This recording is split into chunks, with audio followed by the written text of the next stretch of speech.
bakunze baca no kuri Ganza, kuri Tsinda, kuri Ganza Shekina, twongere tubasuhuze bo mwese aho muri hose, abari mu Rwanda twongere tubasuhuze kandi twishimira uburyo mukurikira ibiganiro byacu, uburyo mukora subscribe, like ndetse na share ku biganiro byacu.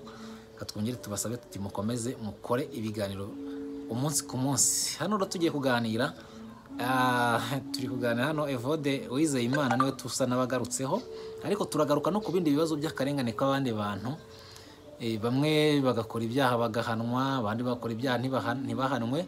Gusa ariko icyo tuba dushyigikiye buriya cyane cyane nuko buri muntu wese hagakwiriye ibyo, kuko niba umuntu yakoze icyaha cyangwa se yakoze ikosa habaho imbabazi. Ntago tuba dushyigikiye ko buri gihe ariko umuntu azajya kubitwa inyundo mu gahanga. Ikibazo nuko usanga abantu bari proche ya FPR cyane burya ikosa ntago ribaho, ntago ikosa ribaho. Ushobora nko kureba nk'urugero nko kuri Edouard Bamporiki, yemera w'icyaha nta n'ikibazo rwose, ati icyaha naragikoze, n'urukiko rukakimuhamya, ariko aracyari kuburana by'agateganyo, ariko nitahira mu rugo, mu gihe abandi bo baba banashinjwa umuntu nako barakekwaho icyaha. Muri kwa gukekwaho icyaha rero akagira gute, nta kintu kubago yakekwaho icyaha, nta kintu biba bivuze, ibyo nta kintu biba bibabwiye. Ibyo rero bikunda kuba ku bantu batavuga rumwe n'ubutegetsi cyangwa afitanya karitije n'ubutegetsi. Naho we genda Jado mwabonye aho kugeza iyi saha gufungwa kwe bishingiye ngo kuba ngo ma SMS yaturutse kuri telefone ye ngo ijya ku mudamu. Byasobanuye naho umudamu akavuga ati ngiye ntako ningiye wakoze ikosa, Jado ararengana. Ariko kubera ya dosiye ya Kangondo wasari nayo baba banahereyeho.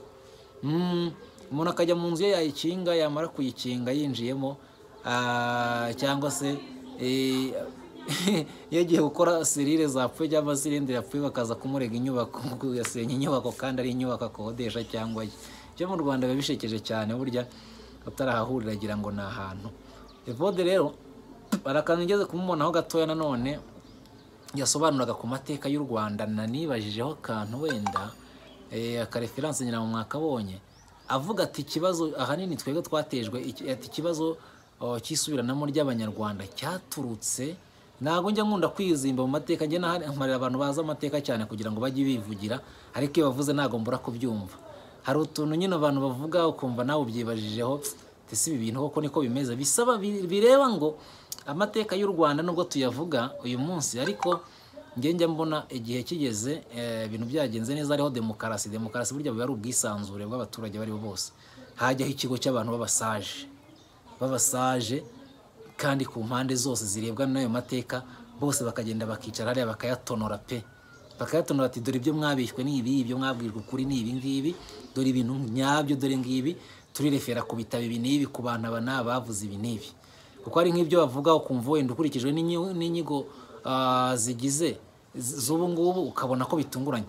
Kariya kantu nabonye ko Evode yavugaga ati niba ngo ababirigira niba ari abazungu baje bigisha abari bari ku butegetsi icyo gihe bigishaga abatutsi yuko aribo bagize bashobora kuba aribo bazi ubwenge cyangwa aribo bashobora kuba aribo bazi gutegeka neza kurusha n'iki, noneho bigakurura amacakubiri hagati yabo, bakabakiriya amacakubiri aho ngaho. Umuntu niba yituru ari kore tranjije mu mubiri cyangwa uzare niyo ugeze burya kore ikintu cyose kije kiyensera ku cyo bitari biri kumwe ahanini akenshi gitera ikibazo. Iyo umubu kurumye ushobora gufufuma ku mubiri. Abazungu byo bashobora kuza bigisha ibyo ngibyo, wenda ntituje uko byari bimeze mbere cyangwa leadership ya mbere uko yari imeze, niba yari nziza cyangwa se yari mbi, niba ari nogiye abantu cyangwa se itari banogeye. Ariko ko nashatse kumva ngaho ko no kwibazaho cyane ni ukumva ngo ukaba wari umuyobozi byonyine, niba wari uri we ukigishwa ibyo bintu, wamara kubyigishwa ukabifata kandi ukanabyemera, kandi wari usanga mu buyobozi. Numva ahantu twareba iryo kosa ubundi tukareba ibibazo byaragiye bituruka aho hose, pourquoi pas tutagumya ngo tugeneralize turebe tuti none tugashaka kwerekana ngo abanyarwanda. Ihita nanagaruka ro kumvugo yo wa musaza bita Tito Tarimara, hari igihe ajya akunda kuvuga, hari igihe nigeze kumva avuga ngo niba ngo umuntu ngo ntibyagendaga bite harya, ngiye bintu nka biriya bigendanye n'amateka cyane, ibintu nka birarege ubyumva ukumva biragucamo. Ngo umwana niba ngo ari umwana ngo babwiraga ngo umwana w'umutungo niba yararyaganyije ngo bakabihisha ngo tudore n'umututsi bitwaye ngo kugira babanganishe, ariko nanone waza kumva ko hari ikindi kintu cyari cyaraturutse mbere, cyaraturutse ngo kumuzungu wakigisha umunyarwanda icyo ngicyo, yaba arakigishije ku bwami, yaba arakigishije kuri repubulika bikagenda gutya, uwo yaba yarabyigishije akabifata bikaba ngombwa ko abanyarwanda bacamwe ibice bangana nk'abanyarwanda. Ibi byose ngiye mbyita ko byari ubuswa bw'ubutegetsi iki gihe bwari buriho kugira ngo bucemo abanyarwanda ibicaho kugira ngo bubane n'abanyarwanda. None rero ugasanga les victimes ziri kuba abari kubu ngubu. Nijye nyama munyambwira nkunda kubwira urubyiruko niba hari abana ba Tito bariho, niba hari abana bande bariho babo basaza bakuze bagize bate, wenda bavuga bati niba ubona kwigisha ibintu bitazaguhuza n'umunyarwanda uwo ari wese, niba kubwira ati genda wange mwizerwa kubera ko yanga FPR Inkotanyi, weje ubanza urebe uti ibyo ari kumbwira nibyo byaturutse kuki, biraterwa n'iki, sibyo mwizerwa ari kuvuga ni ibiki, ahubwo babana mwe muze dufatanye kugira ngo twubake igihugu nyacyo. Gusa ntawe mbwiye kwanga umusaza cyangwa iki, tutazamera nk'aba bantu nka wa mugani w'abidishyi. Umugani w'abidishyi muzi ko byagenze, baragiye babwira umwidishyi mwene wabo umukuru w'abidishyi ngo nyine ngo umwami w'abidishyi yarabwiye abidishyi nyine nawe n'aba ku ngoma ze babitaga abidishyi umwami nyine ati cyo nzajya mbabwira cyose mujye muvuga yego mwidishyi, yego mwidishyi, yego mwidishyi, musubizemo imvugo mwidishyi muyigaruyemo. Noneho rimwe ngo abona niba ari impara, niba ari imparage, niba ari iki, dusimba dufite amabara meza, ugende mukice muzane ruriya ruhu murundodereho. Barakica bati yego mwidishyi, bati yemwe bidishyi, bati karame mwidishyi, muze mufate ruriya gasimba mukice, ruriya ruhu muze murundodereho nanjye mere neza mw'umwami nyine. Bati yego mwidishyi, barirukanka bafata amacumu n'iki, ahamagara umwe ati ngwino hano, ati bedishyi, ati karame mwidishyi, ko mufashe amacumu adakeye murashobora kwica, ati turafata n'andi mwidishyi. Barirukanka baragenda bicaka ya mpongo barayirasa, niba ari impongo n'iki, baraza bayikuraho rwa ruhu baratutatura neza bashyira umwami. Mwami bati gahorana amashyo n'ingoma nyagasani, tibidishyi mwaje, titwaje mwidishyi. Urwo ruhu rero mwamaze kurukuraho murumpambirireho neza, mbega nsigare nsa nayo. Bararumufubika ahantu hose, barumudoderaho barakanyaga neza. Aho warangije arahagara ati murabona ntabereye wenda bidishyi, ati yego uraberewe mwidishyi. Uruhu ruruma, uko rwuma rero ngira ngo muzi ko uruhu niba ari rubisi rugenda rwuma rugira gutya ngo rukanyaga. Abana bo ntago bazi ko tugani umenya tutakibaho hari. Noneho mubyaye nimubwira ngo byaye n'ibyo guhora muvuga ngo yego mwidishyi, cyangwa yo kumva ko niba umuntu yateye ikintu mukakikiriza wagombye kureba ingaruka gishobora kuzabamo nyuma. Noneho nawe wagombye kuvuguruza ukanamugira inama. Ariko ubwo mbere twari turenzeho gatoya, bari barabwiye umwidishyi, yari yarabwiye abantu bose abidishyi, umwami w'abidishyi kwica abasaza bose bari bari mu gihugu. Baragenda barabica, ati yego mwidishyi, barabica bose bararangiza. Amaze kurangiza ariko hasigara umwe wahishe umusaza we, abintwara aragenda amuhisha, ati yo kumwica aragenda amuhisha. Ati mwabamaze bidishyi, ati twabamaze mwidishyi. Okay, bageze ku mparage rero baramukanira uruhu, ati munshyire ku kazuba, ati ndumva bikonje, ati ndumva bikonje mwidishyi, ati munshyire ku kazuba, ati munere munshyire ku kazuba. Bamushyira ku kazuba, ruruma ruradadira. Rutangiye ko rudadira rwo rwuma, ngo ko runkanyaga mwidishyi, ngo yego ruragukanyaga mwidishyi. Ruragira ati rurameza umwuka mwidishyi, ati yego ruraguheza umwuka mwidishyi, kubera ko yari yabwiye ngo mujye mugenda musubiza ngo yego mwidishyi. Suko ngukorera ibintu birashyuha, bigeraho umwami w'abidishyi rero rwa ruhu rumuheza umwuka neza, yataka ati ndapfuye bidishyi, yego urapfuye mwidishyi. Noneho umwe wahishe umusaza we arirukanka ajya kureba umusaza we ko ari aho, amubwira neza ati se ati umwamaraho, ataraho ariko dore yadutumye ibi n'ibi, none ati tumushyira ku kazuba, atari kujya tubwira ngo ruranyishe mwidishyi, natwe kuko ati muri ibicuca tumwama ahubwo arabacitse, ati munjyaneyo, ati se nta kwica toya munjyaneyo.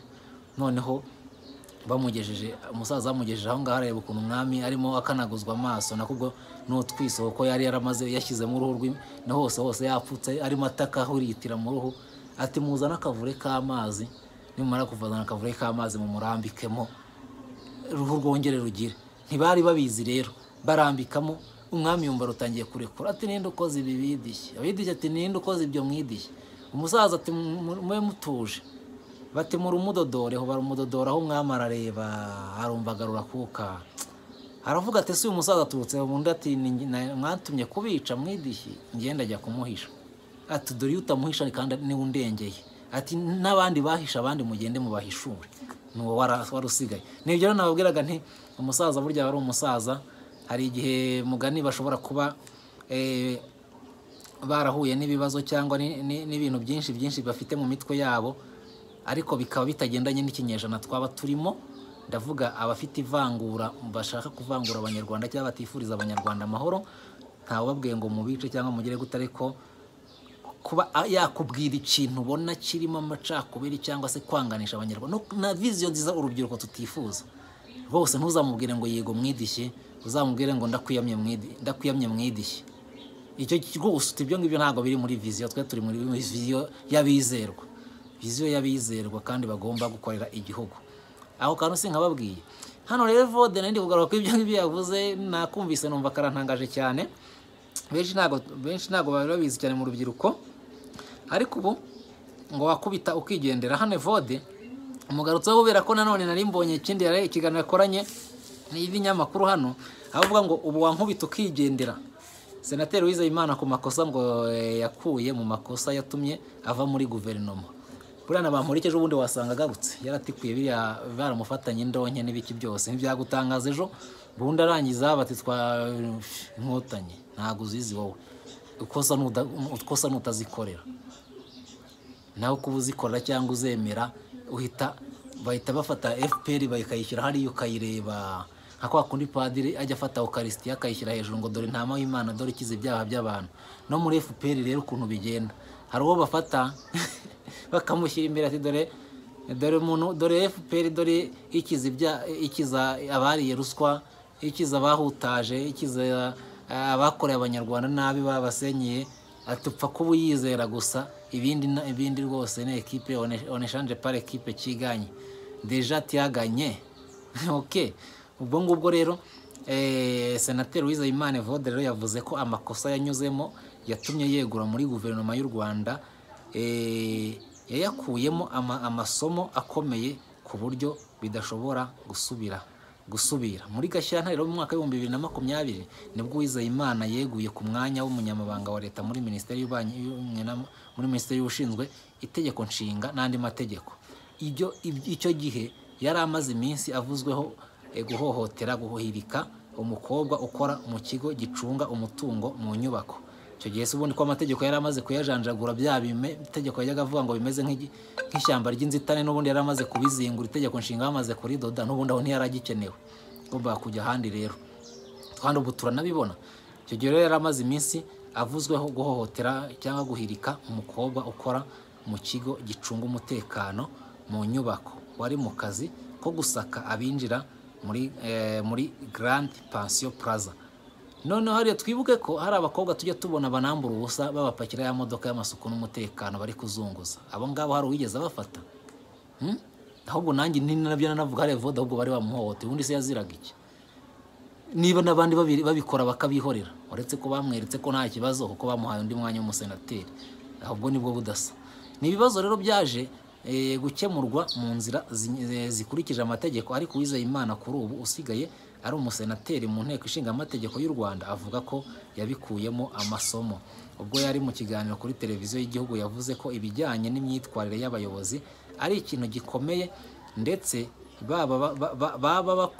bakwiye kwitwararika ibi ashingira ku masomo yakuye mu myitwarire yamugejeje ku kwegura muri guverinoma y'u Rwanda buri hari igihe bamutunaritse akavuga ati ndapfuye noneho mana yanjye na bya bindi takakuri najyaga mvuga noneho barabizana babizamure ku bwinshi tubarandambuye to buri hari ahantu hari kunywa itabi kandi hatajya ashyira ikijigomo noneho ati nanjye mu buzima hari ibindi byambayeho ariko naravuze nti aha hantu umuntu yakuramo irihe somo, ese iri kosa umuntu yakora gute ku buryo igiti kitagukora mu jisho kabiri.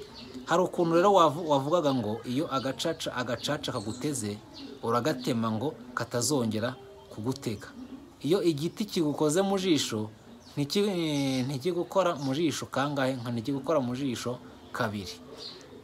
Ibyo byo hano muri Rwanda hari ibintu nyine ugeraho ukanyerera ukagenda nka ntuza, ariko nawe biterwa n'uri wenyine. Hari abahutaza abantu ntacyo bitayeho hose pe, akubwira ati ntago yigeze ushyiraho. Gusa niba abayobozi bangaye birwa bahuza bataza abaturage akavuga tuzi icyo ndicyo, ntago nigeze ushyiraho. Ibyo nabyo biriho rwose. Ubuza barya imitungo ya rubanda, bahohotera abaturage beke bose ngenda mvuga si abayobozi se. Nibyo tuvuga rega, hari aho uvuga wagera ukagihita ugenda nk'umuntu uri kugenda hejuru y'inzu y'amatebura. Kera ngeze kugendera mu nzu hejuru y'inzu y'amatebura ngo numve uriyemereza ugabanura ibiro ku buryo ugenda nk'umuyaga. Nagiye kushyiraho itebura ryari ryagize ryari risa n'iryegutse, umuyaga waryeguye, ndeba kubikuraho byose mbona ntabishobora, bisaba ko ngenda nk'uri kuguruka kandi nta na rimwe ryamenetse. N'ubu rero hari igihe umuntu agenda gutya ari uko atababona ukuraho kuri, atari uko ari impumyi, ahubwo ari uko areba amategeko ukuntu bayadoda dukuta n'iki, kavuga uti ibyo byose ari igihe kizagera isheni gacika tu. Ati noneho ubu na Evode rero n'ubu ngubu nawe ntekereza ko ariko avuga ati noneho ubu nsigaye mvuga ngo ariko iyo ngiye gukora ikintu runaka nta tegeko mvuga ngo tatatata, nsigaye numva ngo ariko ikintu kize Excellence President yagikora.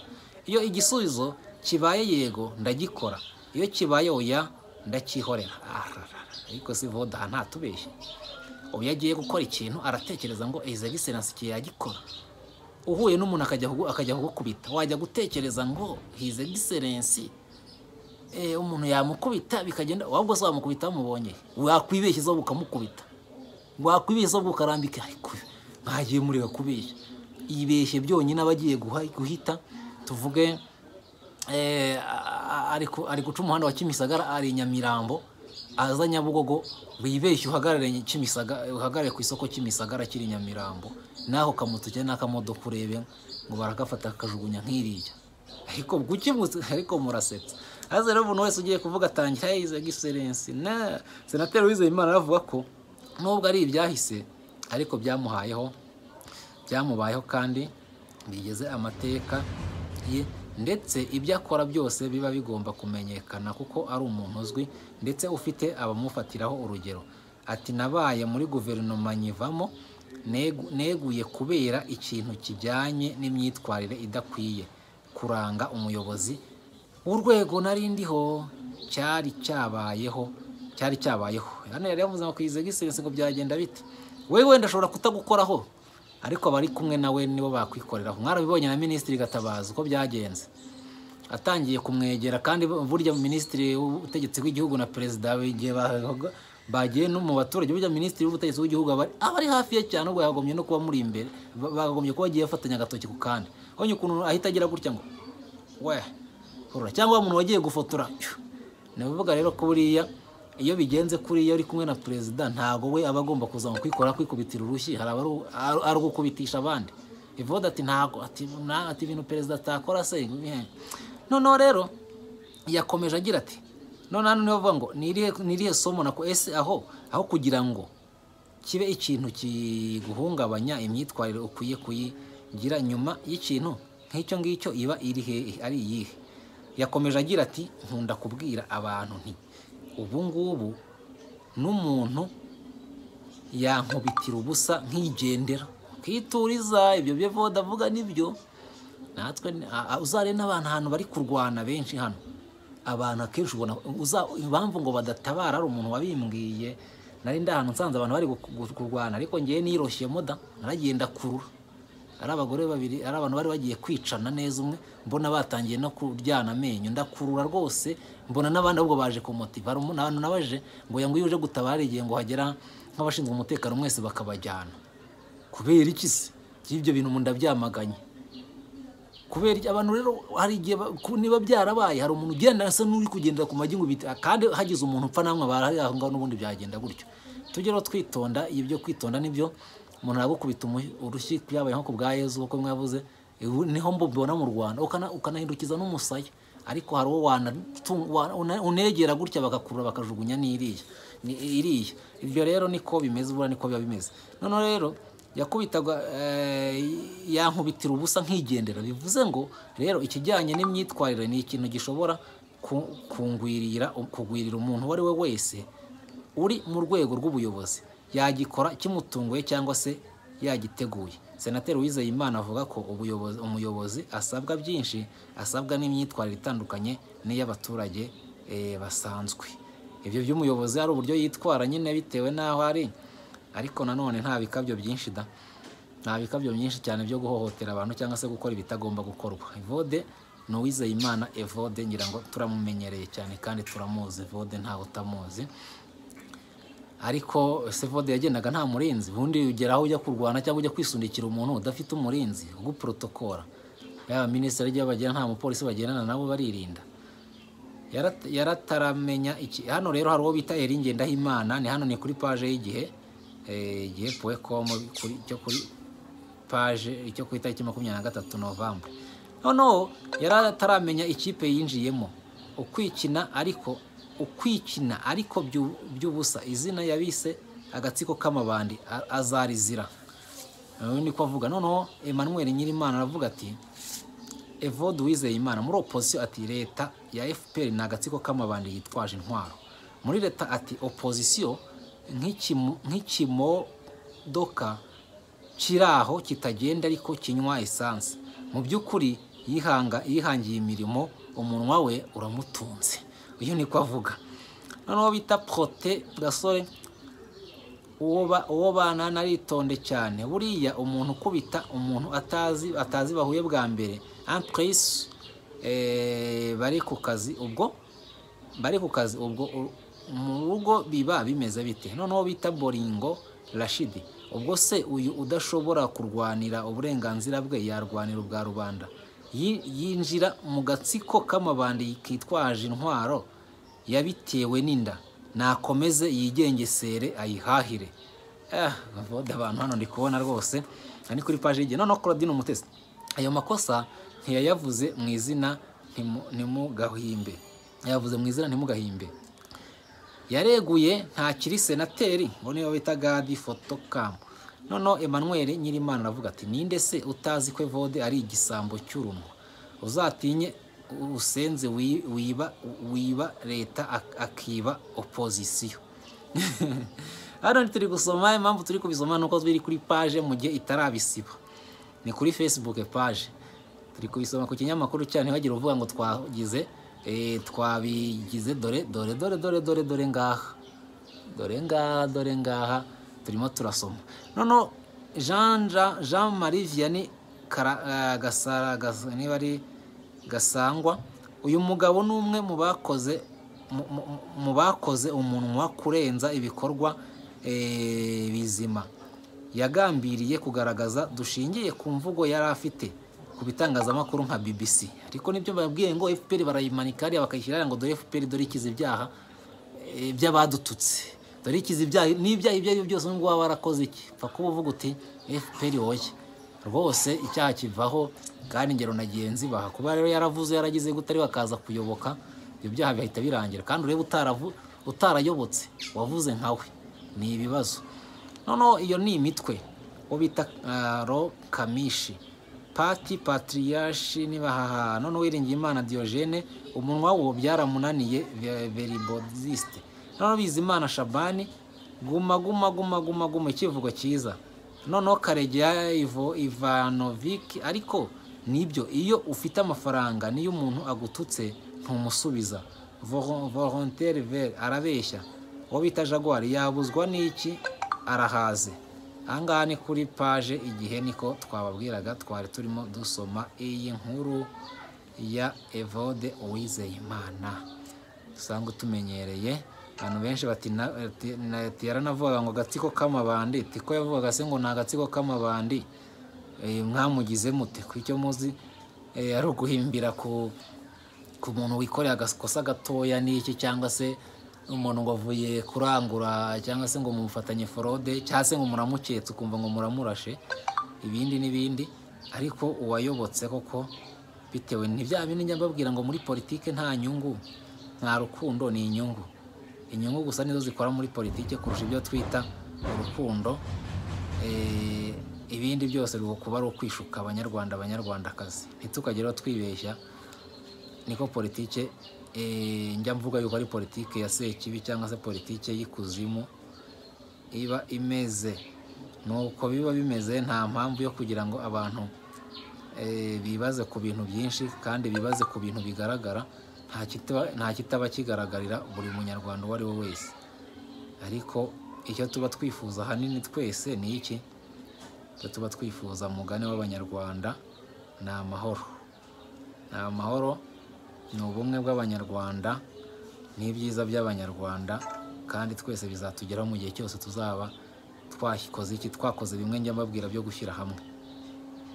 Nuko rero ndumva twiganiraga ku biri aha ngaha mu Rwanda. Ibikomerwe kuvugwa hano mu Rwanda byo ni byinshi cyane cyane, ariko ahanini twavugaga tuti kubera iki mu Rwanda hatabaho tolerance ku bantu abari bose, cyane cyane ku muntu wagerageje cyangwa se unenga FPR. Kugeza ubwo ureba nk'umuntu nka Cyuma ngo azagwe iyo, umuntu nka Karasira wavuze akagera gute, umuntu nka Idamange ngo bafungwe. Niyo mpamvu nyangaruka buriya kuvuga ngewe umuntu avuga ikintu twahagombye kureba ahanini ni icyakozwe ni iki. Niba umuntu yavuze ati wenda nshobora kuvuga ngo nzakwica, ni urugero, cyangwa se ngiye nkaba nari ndi no mu nzira ngiye gukora icyo ngicyo, ariko burya urebye ntabwo wagombye kubifata nk'umuntu wakoze igikorwa, cyangwa se ushobora kugikora uri muri kimwe, ari igikorwa uzakora muri kilometero, wajya kugera imbere muri metero ugahagarara ntugikore. Buriza muri icyo kintu cyo kuba, ariko unanatekereza yuko umuntu ashobora guhinduka ageze mu nzira. Aha rero niho tugarukira none tukareba tuti hari abantu benshi bagiye bavuga bazira ngo kuvuga ni ukuvuga nyine umuntu aba ari kuvuga, ariko kuvuga ngo wangisha ubutegetsi abaturage, kuvuga ngo wavuze ibi birakomeretsa umuntu n'iki. Mbona ikintu kiba gikwiriye cyane kureba ese abantu barumva ibi bintu gute muri rusange, abantu birafasha abandi, birarengera abandi, ese twaganira gute kugira ngo iki kibazo koko tumwumve. Kuri Cyuma we narimvuze, ariko Cyuma we yikoreraga itangazamakuru aha abantu ijambo bisanzwe, ariko numvise hari umudepite ngo yavugaga ibintu bibi, ngo azagwe iyo, ngo azagire gute. Ntabwo twifuza ko umuntu yagwa ahantu muri gereza ngo kubera ko yavugira rubanda. Damange nawe murabizi yanze kuburana kubera ko byagenze gute, kubera ko yavuze hari igihe bashatse kumwimurira muri Impanga, ni ntuzanire gereza Nyanza, si muri gereza Nyanza, bwo no kujya kuburanira i Nyanza muri rukiko ruburanya ibyaha ndengamipaka. Ariko bagashaka urubanza rwe rujya mu muhezo, ariko yanga umuhezo kugeza ubu bamukubise iriya myaka. Ntashe nidacika ibyo ari byose azatatu. Ba Mushayidi bamazemo imyaka 10. Mushayidi ariko kubeshya, cyaha cyo kubeshya, kuko Mushayidi ngo yaregwaga ko yavugaga ko afite ingabo mu majyaruguru. Mushayidi yakundaga kuvuga cyane ku bibazo by'u Rwanda n'iki, no kwintu byagombye guhinduka.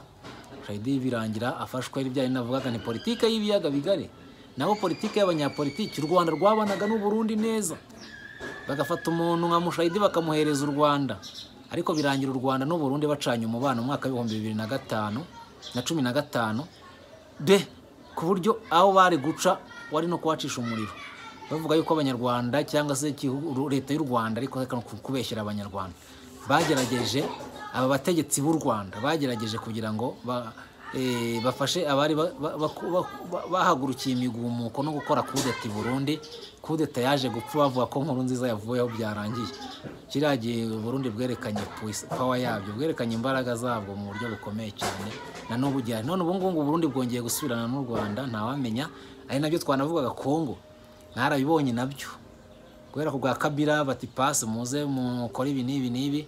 Kisekedi aje akomeza muri wa mujyo, birangira bigenze bite ati muzo moja wetu kimya yawe birangira ubu ngubu bari guterana hejuru, nibo bari murangora ku munsi w'ejo Kagame nabwo yanze kwitabira, ahubwo akajyaho minisitiri w'ububanyi. Sinzi niba yaranze, wasanga ariwe yabonye, tuzamenya impamvu cyangwa se turayimenya nuko dukoze ikiganiro tutaramenya impamvu, ariko icyo twabonye nuko ariyo minisitiri w'ububanyi n'amahanga. Twumva rero ibikorerwa umwe byagombye gukorerwa n'abandi, yo kureba ngo n'ukuri.